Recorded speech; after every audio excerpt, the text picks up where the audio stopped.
তো hello guys, welcome to my channel Rasel explain. 2025 সাল থেকে হয়তো আমরা 2 ঘন্টার জায়গায় 3 ঘন্টা স্ম্যাকডাউন দেখতে পেতে পারি।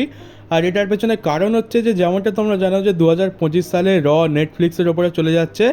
আর যার ফলে কী হবে যে ইউএসএ নেটওয়ার্কের ওপর থেকে র তো চলে যাচ্ছে কিন্তু স্ম্যাকডাউন থেকে যাচ্ছে, তো রয়ের 3 ঘন্টা তো সেখান থেকে বাদ পড়ে যাচ্ছে। আর তখন কী হবে যে ইউএসএ নেটওয়ার্ক ডাব্লিউডাব্লিউকে স্ম্যাকডাউনের জন্য আরও 1 ঘন্টা সময় এক্সট্রা দেবে। এবার সেটা যদি স্ম্যাকডাউনেতে অ্যাড হয়ে যায় তাহলে আমরা 3 ঘন্টা স্ম্যাকডাউন দেখতে পাবো। তো এইটা তো হবে পুরোপুরি কনফার্ম, কিন্তু ব্যাপারটা হচ্ছে যে ডাব্লিউডাব্লিউ কি স্ম্যাকডাউনকে 3 ঘন্টার করাতে চায় সেটাও একটা ব্যাপার। ডাব্লিউডাব্লিউ যদি চায় যে 3 ঘন্টা স্ম্যাকডাউন হবে তাহলে আমরা 2025 সাল থেকে 3 ঘন্টা স্ম্যাকডাউন দেখতে পাবো, কারণ ইউএসএ নেটওয়ার্কের তো এমনটাই ইচ্ছা। তবে যা বুঝতে পারছি র নেটফ্লিক্সের উপর যাওয়ার পর ডাব্লিউডাব্লিউ ল্যান্ডস্কেপ কিন্তু একেবারেই বদলাতে চলেছে। তোমাদের মনে একটা প্রশ্ন তো থাকবে যে রোমান রেন্স আর কোডি রোজ ভার্সেস জেকব ফাটুয়া সোলো স্কোয়ার ভেতরে কে জিততে পারে। তো এখানে ব্যাটিং অডসের অ্যাকর্ডিং তো এখানে পুরোপুরি ক্লিয়ার ফেভারিট হচ্ছে রোমান রেন্স আর কোডি রোডস। আর ব্যবধানটা কিন্তু খুব একটা ছোট নয়, অনেক বেশি বড় ব্যবধানে কোডি রোডস আর রোমান রেন্স সোলো স্কোয়ার আর জেকব ফাটুর থেকে এগিয়ে রয়েছে। আর যেহেতু ব্যাটিং অডসে দেখতে পাচ্ছি যে রোমান রেন্স আর কোডি রোডস এগিয়ে রয়েছে, তোমরা এটা ধরতেই পারো যে তারাই জিতবে, কারণ আমরা বেশ লম্বা সময় ধরে এটাই দেখে আসছি যে ব্যাটিং অডসে যারা প্রথমে এগিয়ে থাকে তারাই জেতে। আর এখানে যেহেতু রোমান আর কোডি অনেক বেশি লম্বা ব্যবধানে এগিয়ে রয়েছে, তো আমার মনে হয় তারাই জিততে চলেছে। এরপরে নিউজ হচ্ছে আসকাকে নিয়ে। যেমনটা তোমরা জানো যে আসকা তার নি ইনজুরির জন্য ডাব্লিউডাব্লিউ থেকে বেশ কিছু সময় ধরে টাইম অফে যাচ্ছে আর সে ইনজুরি থেকে রিকভার করছে। তো আসকা তার হেলথ নিয়ে একটা আপডেট দিয়েছে। আসকা বলছে যে সে এখন তার রিকভারি পিরিয়ডের একদম মাঝখানে রয়েছে, মানে সে অর্ধেক রিকভার হয়েছে আর অর্ধেক এখনও রিকভার হওয়া বাকি রয়েছে, তারপরেই সে ডাব্লিউডাব্লিউ রিংয়ে রিটার্ন করতে পারবে। তার মানে হলো যে ইনজুরি হওয়ার পর থেকে এখনও পর্যন্ত আসকার যতটা সময় লেগেছে ঠিক ততটাই সময় লাগবে তার ডাব্লিউডাব্লিউ রিংয়ে আবার রিটার্ন করার। তো সেই হিসাবে দেখতে গেলে তো অনেকটা বেশি সময় লাগবে। আর যা মনে হচ্ছিল যে রয়্যাল রাম্বল হয়তো আমরা আসকার রিটার্ন দেখতে পাবো, তো এখন তার চান্সটাও কম লাগছে। আর এইডাব্লিউর মিরো বা যাকে তোমরা রুসেভ নামে চেনো, সেই রুসেভ কী হয়েছে যে কিছুদিন আগেই এইডাব্লিউতে রিটার্ন করেছিল, কিন্তু এখন সে কী হয়েছে যে এইডাব্লিউর সাথে তার একটা কিছু সমস্যা দেখা গিয়েছে আর সে এখন এইডাব্লিউ থেকে রিলিজের ডিমান্ড করছে। রুসেভ এইডাব্লিউতে আর থাকতে চাইছে না, সে সেখান থেকে বেরিয়ে যেতে চাইছে। আর যদি এইডাব্লিউ তার রিলিজটা অ্যাকসেপ্ট করে নেয় তাহলে আমরা দেখতে পাবো যে রুসেভ এখন ফ্রি এজেন্ট হয়ে যাবে আর হয়তো সে ডাব্লিউডাব্লিউতে আবার রিটার্নও করতে পারে। তো দেখতে গেলে রুসেভের সাথে এই শেষ 2 বছর 1 বছরে অনেক ওর ওপর দিয়ে অনেক ঝড় বয়ে গেছে, অনেক কিছু জীবনে ঘটে গেছে, আর এখন তো সে এইডাব্লিউ থেকে নিজে থেকে রিলিজ হতে চাইছে। আর যেমনটা আমরা জানি যে 8ই অক্টোবরের এনএক্সটির এপিসোডে র্যান্ডি অর্টন আসতে চলেছে, আর সেখানে র্যান্ডি অর্টনের জন্য একটা ম্যাচও অফিসিয়াল করে দিচ্ছে ডাব্লিউডাব্লিউ। এখানে আমরা র্যান্ডি অর্টন ভার্সেস জেভন এভান্সের মধ্যে ম্যাচ দেখতে পাবো। আর তোমাদের মধ্যে একটা প্রশ্ন তো অনেকেই করে যে আমরা কি কোনোদিনও ডাব্লিউডাব্লিউ আর এইডাব্লিউর ভেতরে কোলাবোরেশন দেখতে পাবো। তো এই বিষয়ে কি হয় যে টনি খানকেই প্রশ্ন করা হয়, আর টনি খানের একটা বেশ ভালো উত্তর দিয়েছে। টনি খান বলছে যে এখন তো এটা হওয়া মুশকিল লাগছে, কিন্তু বলা যায় না, সময়ের সাথে সাথে অনেক কিছুই বদলে যায়। আর আমরা হয়তো সময়ের সাথে সাথে আর 100 বছর পর দেখতে পেলাম যে ডাব্লিউডাব্লিউর সাথে এইডাব্লিউর কোলাবোরেশন হয়েও গেল। সময় সব কিছু ম্যাটার করে, আর আজ যেটা অসম্ভব কাল সেটা সম্ভবও হতে পারে। তো এখানেও টনি খান নেভার সে নেভার এই কথাটা বলতে চাইছে। আর এখন হয়তো এইডাব্লিউর সাথে ডাব্লিউডাব্লিউর ঝামেলা আছে, তারা একে অপরের রাইভাল কোম্পানি, কম্পিটিশান হিসেবেই তাদেরকে দেখা হয়। এখন তাদের মধ্যে কোলাবোরেশন তো একটু মুশকিল লাগছে, কিন্তু হয়তো আজ থেকে 10 বছর 15 বছর 20 বছর কিংবা 30 বছর পর গিয়ে হয়তো আমরা ডাব্লিউডাব্লিউ আর এইডাব্লিউর ভেতরে সম্পর্ক ভালো হতে দেখতে পাবো। আর আমরা এদের ভেতরে যে কোলাবোরেশনটা দেখতে চাইছি সেই কোলাবোরেশনটাও দেখতে পেয়ে যাব, শুধুমাত্র সময়ের ব্যাপার। তো নেভার সে নেভার, এটা টনি খানেরও মতামত। আর রিয়া রিপ্লি আর জেউসও আবার শুরু করে দিয়েছে। এখানে দেখতে পাচ্ছ যে রিয়া রিপ্লি ইনস্টাগ্রাম স্টোরিতে একটা কার্টুন ফটো পোস্ট করেছে, এখানে জেউসও দাঁড়িয়ে আছে আর পেছন থেকে রিয়া রিপ্লি দাঁড়িয়ে কী করছে তা তো তোমরা দেখতেই পাচ্ছ। এবার সেটাকে স্ক্রিনশট নিয়ে জেউসও নিজে পোস্ট করেছে আর লিখেছে ফিল ইন এ লিটিল উসি, খুব উসি ফিল করছে জেউসও।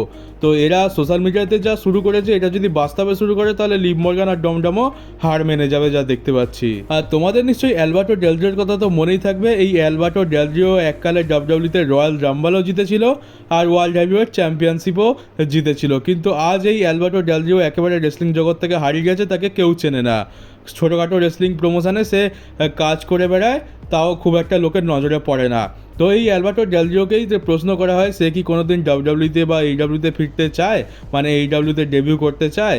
তো সে প্রশ্নের উত্তরে বলে যে আমি চাই যে এইডাব্লিউতে যেতে, এমনকি যদি ডাব্লিউডাব্লিউ আমাকে ফিরিয়ে নিতে চায় তাও আমি এই ডাব্লিউডাব্লিউতে ফিরে যেতে চাই।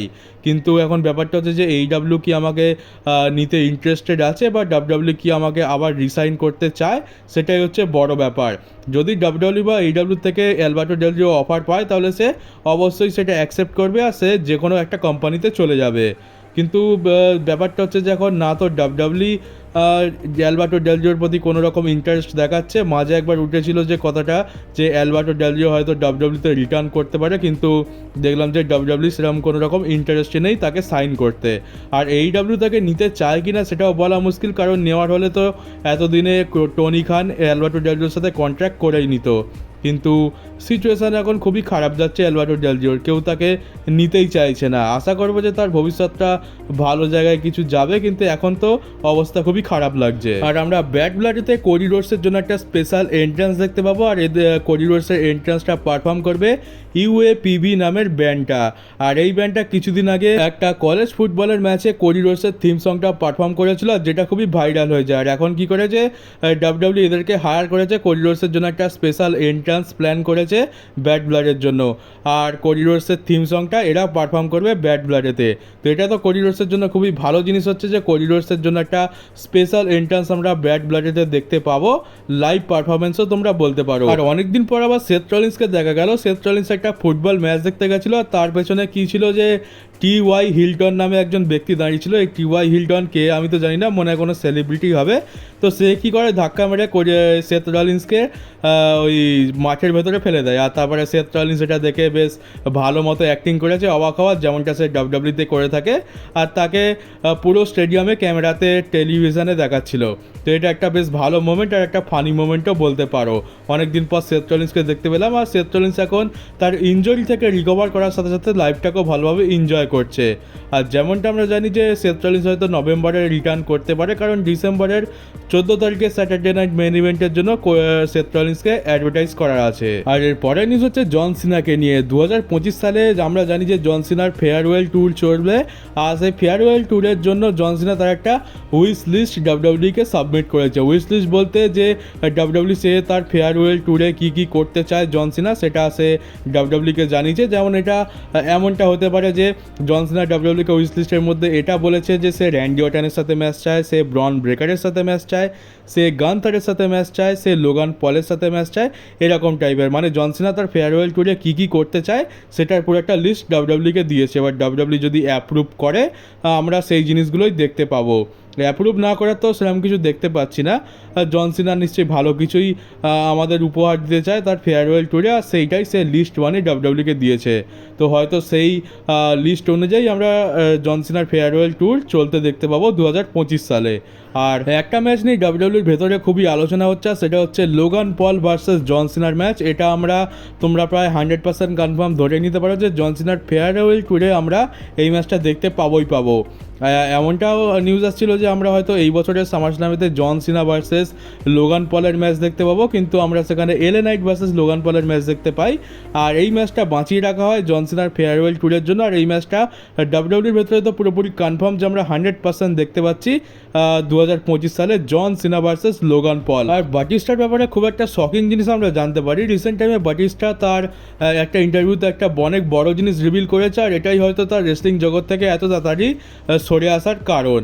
তো কী হয় যে বাটিস্টার নাকি হাঁপানি রোগ আছে। যেমন তোমরা জানো যে হাঁপানি রোগে কী হয় যে নিঃশ্বাস নিতে প্রচণ্ড কষ্ট হয়, কোনো ভারী কাজ করলে তার নিঃশ্বাস ফুলে যায় আর দম নিতে খুবই কষ্ট হয়, নিঃশ্বাস প্রশ্বাস একেবারে বন্ধ হয়ে যায়, আর তখন ইনহেলার নিতে হয়। আর তোমরা জানো যে রেসলিং কতটা পরিশ্রমের কাজ, ভারী জিনিসপত্র তো নয়, ভারী রেসলারদের চাকাতে হয় আর অনেক শক্তির দরকার পড়ে।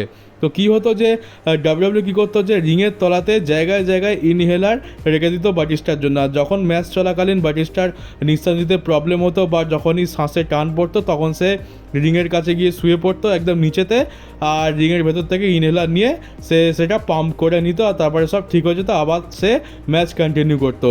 যেটা আমরা আজ পর্যন্ত কখনো দেখতে পাইনি। ক্যামেরার অ্যাঙ্গেল এমনভাবে দেওয়া হয়েছে যে আমরা কোনোদিনও সেটা আমাদের চোখে পড়েনি, কিন্তু এইটা বাটিস্টা এত বছর পর রিভিল করলো যে এইভাবে তাকে ম্যাচ রেসেল করতে হতো। তো এটা তো খুবই বড় একটা জিনিস, যখন আমি জানতে পারলাম আমি নিজেও শকড হয়ে গেছিলাম। আর আমাদেরকে এটা মানতেই হবে যে এই কারণেই হয়তো বাটিস্টাকে রেসলিং জগৎ থেকে সরে আসতে হয়েছে, কারণ এরকম একটা বড় রোগ নিয়ে তো রেসলিং করা যায় না। তোমরা জানো রেসলিং কতটা চাপের আর পরিশ্রমের জিনিস, যে কোনো সময় যা কিছু ঘটে যেতে পারে। তো এইটাই হচ্ছে বাটিস্টার রিটায়ারমেন্টের মেন কারণও বলতে পারো। আর এরপর তোমাদের উদ্দেশ্যে কিছু বলার আছে। ব্যাপারটা হচ্ছে যে আমি এবার থেকে আর শুধুমাত্র নিউজ ভিডিও আপলোড করব না, আমি তার সাথে সাথে ইউটিউবের যে সমস্ত শর্ট ভিডিও হয় সেই শর্ট ভিডিও আপলোড করব। ওই শর্ট ভিডিও তোমরা জানো যে 1 মিনিটের কম সময় বানাতে হয় আর 1 মিনিটের মধ্যেই যা বলার বলতে হয়। তো কি করব, সেখানে আমি ডাব্লিউডাব্লিউ সম্বন্ধিত নানা রকম ফ্যাক্ট আর নানা রকম ঘটনা নিয়ে কথা বলবো। তো তোমরা যদি সেই শর্ট ভিডিওগুলো দেখো তাহলে তোমরা ডাব্লিউডাব্লিউ সম্পর্কিত বেশ নানা রকম তথ্য, মজাদার তথ্য তোমরা জানতে পারবে। তাই বলবো যে তোমরা শুধুমাত্র আমার ভিডিও নয়, শর্ট ভিডিওগুলোকেও ফলো করো, তোমরা ডেফিনেটলি অনেক কিছু জানতে পারবে ডাব্লিউডাব্লিউ সম্পর্কে। আর আমরা যাকে ভবিষ্যতের গোল্ডবাগ বলে দাবি করে থাকি, ব্রন ব্রেকার, সেই এখন অরিজিনাল গোল্ডবাগের সাথে দেখা করেছে। তোমরা দেখতে পাচ্ছ দুজনেই একটা ফুটবল ম্যাচ দেখতে গেছিলো আর সেখানে তাদের দুজনের দেখা হয়। আর এখানে তারা দুজনে একসাথে ফটোও তুলেছে। দেখতে পাচ্ছ একেবারে গোল্ডবাগের পাশে ফিউচার গোল্ডবাগ দাঁড়িয়ে রয়েছে। অনেকে ব্রন ব্রেকারকে নেক্সট ব্রক লেসনার বলে, কিন্তু ভাই আমি বলবো ব্রক লেসনার একটা পুরো আলাদা লেভেলের জিনিস। ব্রন ব্রেকার ব্রক লেসনার নয়, কিন্তু সে গোল্ডবাগ নিশ্চয়ই হতে পারে। ব্রক লেসনারের সাথে ব্রন ব্রেকারের তুলনা না করাই ভালো। ব্রক লেসনার একটাই ছিল, একটাই আছে আর ভবিষ্যতে একটাই থাকবে। আর এরপরে কেভিন ওভেন্স রিলেটেড একটা অনেক বড় নিউজ আছে। তোমরা যেমনটা জানো যে কেভিন ওভেন্সের সাথে রিসেন্ট টাইমে কি ঘটেছে, বেশ কিছু বছর ধরে তো কেভিন ওভেন্সের ক্যারিয়ারের হাল খুব একটা ভালো দেখতে পাচ্ছি না। আর এখন কোডির সাথে তাকে ইনভলভ করা হচ্ছে, সম্ভবত তার আমরা হিল টার্নও দেখতে পাবো। আর সবথেকে বড় বিষয় হচ্ছে যে কেভিন ওভেন্সের কন্ট্রাক্টটা কিন্তু খুব তাড়াতাড়ি ডাব্লিউডাব্লিউর সাথে শেষ হতে চলেছে। তো এবারে কি হয়েছে যে ফাইটফুল সিলেক্টের তরফ থেকে নিউজ এসছে যে ডাব্লিউডাব্লিউ কেভিন ওভেন্সকে একটা কন্ট্রাক্ট অফার করেছিল, কিন্তু কেভিন ওভেন্স সেই কন্ট্রাক্টটা অ্যাকসেপ্ট করেনি, সে সাইনই করেনি। আর তার উপরে কী হচ্ছে যে AEW কিন্তু কেভিন ওভেন্সকে নিতে চায়, সে ইন্টারেস্টেড আছে। টনি খান কেভিন ওভেন্সকে AEW-তে নিয়ে আসতে চায়, কিন্তু এখনও পর্যন্ত টনি খান কেভিন ওভেন্সকে কোনো রকম কন্ট্রাক্ট অফার করেছে কি না সেটা তো জানা যায়নি। কিন্তু মেন বিষয় হচ্ছে যে ডাব্লিউডাব্লিউর কন্ট্রাক্ট কিন্তু কেভিন ওভেন্স রিজেক্ট করে দিয়েছে, সে অ্যাকসেপ্ট করেনি।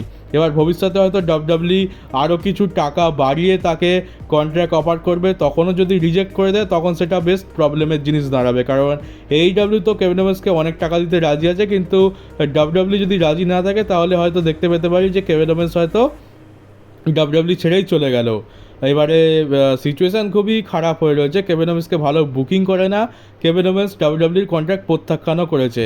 AEW কেভিন ওভেন্সের পেছনে পড়ে রয়েছে। ডাব্লিউডাব্লিউ যদি কেভিন ওভেন্সের সাথে ভালো কিছু না করে তাহলে কিন্তু কেভিন ওভেন্স AEW-তেও যেতে পারে, এর চান্স কিন্তু অনেকটা বেশি রয়েছে। আর তার উপরে কেভিন ওভেন্স তো নিজেই বলেছে যে সে কী করবে ভেবে পাচ্ছে না, তার ডাব্লিউডাব্লিউতে থাকা উচিত নাকি চলে যাওয়া উচিত সে কিছু ঠিক করতে পারছে না। তো সিচুয়েশান এখন খুবই গন্ডগোলের হয়ে রয়েছে। শেষ পর্যন্ত এমনটা না হয়ে যায় যে রিকোশে, ডাইজ্যাক, মুস্তাফা আলী, ববি ল্যাসলির দলে কেভিন ওভেন্সও নাম না লিখিয়ে বসে। আর রোমান রেন্স আর কোডির মধ্যে যে সেগমেন্টটা আমরা দেখতে পেলাম, পুরো সিনেমাটিক সেগমেন্ট যেটা স্ম্যাকডাউনেতে হলো, সেইটার পরে ফ্যান্সরা এমনটা স্পেকুলেট করছে হয়তো আমরা 3 নম্বর বার রোমান রেন্স ভার্সেস কোডি রোডসের ম্যাচ দেখতে পাবো। আর সেটা হবে রেসেলমেনিয়া 41-এ, মানে রেসেলমেনিয়া 31-এ কোডি ভার্সেস রোমান, রেসেলমেনিয়া 40-তেও কোডি ভার্সেস রোমান, আর রেসেলমেনিয়া 41-এতেও কোডি ভার্সেস রোমান। তো এটা যদি 3 নম্বর বার হয় আমার মনে হচ্ছে একটু বেশি হয়ে যাবে। পরপর 3 বছর রেসেলমেনিয়ার মেন ইভেন্টে একটাই ম্যাচ, এটা করানো ঠিক হবে কিনা সেটা তো বলতে পারছি না। আর ফ্যান্সরা আদৌ এই ম্যাচটা দেখতে চায় কিনা রেসেলমেনিয়াতে সেটাও একটা বড় ব্যাপার হবে। আমার তো যদি আমার মতামত জিজ্ঞেস করো তাহলে তো আমি বলবো রক ভার্সেস কোডি রোডস কিংবা Cody Rhodes versus Randy Orton, এই ম্যাচটা যদি রেসেলমেনিয়াতে করানো যায় রোমান ভার্সেস কোডির জায়গায় তাহলে বেশি ভালো হবে। আর রোমান ভার্সেস কোডি অন্য কোনো একটা বড় প্রিমিয়াম লাইভ ইভেন্ট, সৌদি আরবের প্রিমিয়াম লাইভ ইভেন্ট আছে ক্রাউন জুল, সেখানেও করানো যেতে পারে।